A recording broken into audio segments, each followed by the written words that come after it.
আমাদের কোনো ফ্যাক্টরি বন্ধ থাকবে না, খোলা থাকবে, সেটা আমাদের দেখার বিষয় না।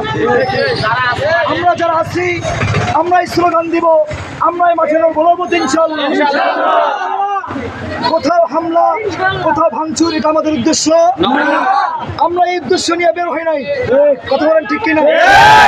মুসলমানদের একটাই উদ্দেশ্য, ফিলিস্তিনকে স্বাধীন করতে হবে। আমরা কোনো দোকান, কোনো ফ্যাক্টরি ভাঙচুর করতে চাই না। যারা ছুটি দিয়েছে তো ভালো, দেয় নাই তাও ভালো, কোনো সমস্যা নাই। যারা ইমানি তাকাত আছে, ইমানি মজবুত আছে, তারাই চলে আসছে। কথা বলেন। আমরা আর আমাদের মিছিলকে দীর্ঘায়িত করব না। সর্বশেষ এই কথা, মুসলমান ভাইরা আমার, যদি ফিলিস্তিনের জন্য জীবন দিতে হয়, জীবন দিতে প্রস্তুত থাকি। যদি ফিলিস্তিনকে স্বাধীন করবার জন্য সন্তান, স্ত্রী, পুত্রকে শহীদ করতে হয়, করবো ইনশাআল্লাহ। যতক্ষণ পর্যন্ত আল্লাহ তাআলা আমাদের হায়াত দিয়েছেন, ততক্ষণ পর্যন্ত ফিলিস্তিনের পক্ষে এগিয়ে যাব ইনশাআল্লাহ। মুসলমান ভাইরা আমার, আজ গোটা বিশ্ব সংঘবদ্ধ হয়েছে। আমরা সৌদি আরব, পাকিস্তান, মুসলিম রাষ্ট্রগুলোকে বলতে চাই, আপনারা আপনাদের শক্তি নিয়ে বসে থাকবেন না। একদিকে মুসলমান নির্যাতন হবে, মুসলিমরা বসে থাকবে, এটা কখনো হতে পারে না।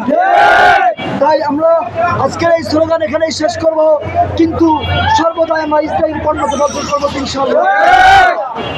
আল্লাহ তাআলা আমাদের এই দীর্ঘ মিছিলকে কবুল করুন, সকলে বলেন আমিন। আল্লাহ তাআলা এই জিহাদের এই অংশ হিসেবে কবুল করুন, সকলে বলেন আমিন। আমরা এখন নিজ নিজ জায়গায় চলে যাব, কোথাও ভাঙচুর করবো না, করবো না তো ইনশাআল্লাহ।